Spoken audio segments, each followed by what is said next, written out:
nombre es Steve Kent y hoy se dedica a predicar. No siempre fue así. Su vida antes de morir era completamente distinta, marcada por el abuso de sustancias, la desesperanza y una desconexión total en cualquier forma de fe.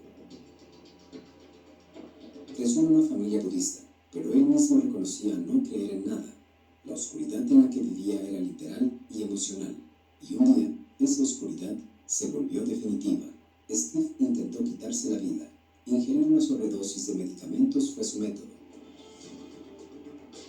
Y cuando fue encontrado, ya no tenía signos vitales. Los médicos lo declararon clínicamente sin vida.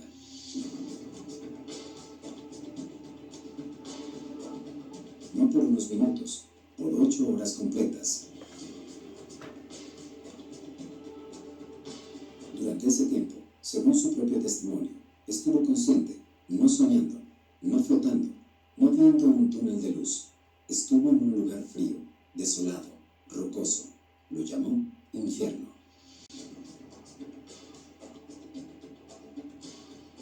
Y lo que allí experimentó no se parece a las visiones populares o religiosas. No había fuego, no había demonios con tridentes. Había figuras gigantes encapuchadas, silenciosas, que observaban a cientos de almas encadenadas a un terreno donde el tiempo no existía. Donde el dolor era constante y donde nadie gritaba, porque ya no había garganta para hacerlo. Lo primero que sintió, dijo, no fue miedo, sino una comprensión brutal. Estoy aquí porque lo merezco. Nadie se lo dijo, nadie lo juzgó, simplemente lo supo. En ese lugar no había máscaras, no había excusas. Supo con absoluta certeza que esa oscuridad era consecuencia directa de lo que había hecho con su vida.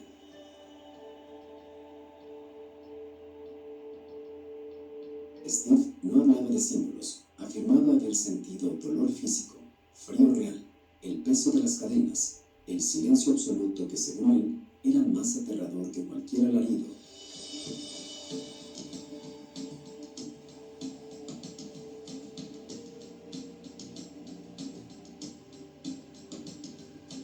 No vi ni una hoja de hierba, dijo. Nada verde, nada vivo, solo rocas, oscuridad y otras presencias que no se comunicaban, pero te hacían saber que nunca saldrías de ahí.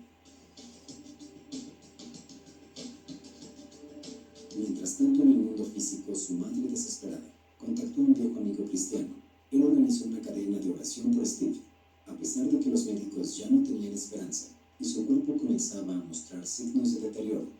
El grupo oraba sin descanso, y fue entonces cuando ocurrió lo inesperado. Sin explicación médica alguna, Steve Kent abrió los ojos.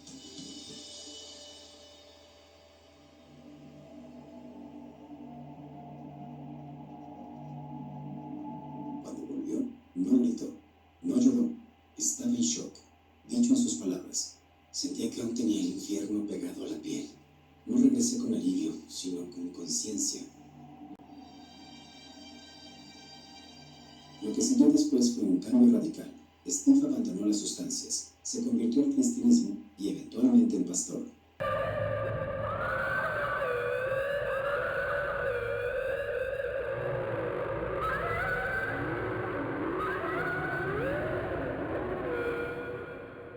Pero lo más importante, comenzó a contar su historia, no como una amenaza, sino como una advertencia. Con el tiempo, su testimonio ha cruzado fronteras. Se ha contado en iglesias, conferencias y también ha sido analizado por psicólogos y médicos. Algunos creen que su experiencia fue una alucinación causada por la hipoxia cerebral. Otros dicen que simplemente soñó. Pero hay algo que inquieta a todos, los detalles. Porque Steve no es el único que ha descrito ese mismo lugar. En otros rincones del mundo, personas que han estado clínicamente sin vida por minutos o incluso segundos han narrado escenarios similares. Oscuridad, figuras encapuchadas, silencio total y la sensación de una condena merecida.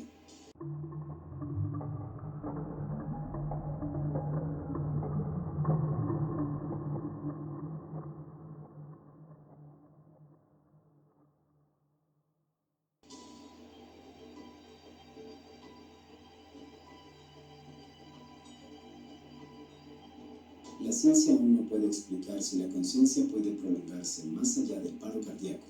Algunos estudios recientes sugieren que el cerebro conserva actividad durante un tiempo limitado, lo que abriría la posibilidad de experiencias extracorporales intensas, pero 8 horas siguen siendo un margen que escapa a cualquier explicación médica conocida.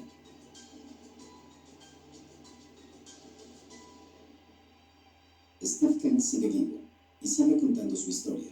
Ha dicho que no busca fama ni convertir a nadie, solo dejar un registro de lo que vio, porque según él, la verdadera condena del infierno no es el castigo, sino saber que lo provocaste tú mismo.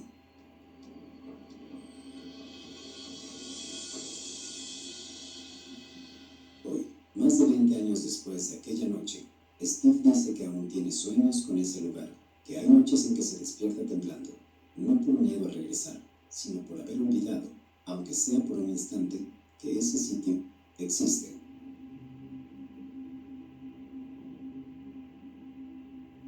Y si es cierto, entonces tal vez la pregunta no sea ¿qué hay después de la vida?, sino ¿estás preparado para enfrentarlo?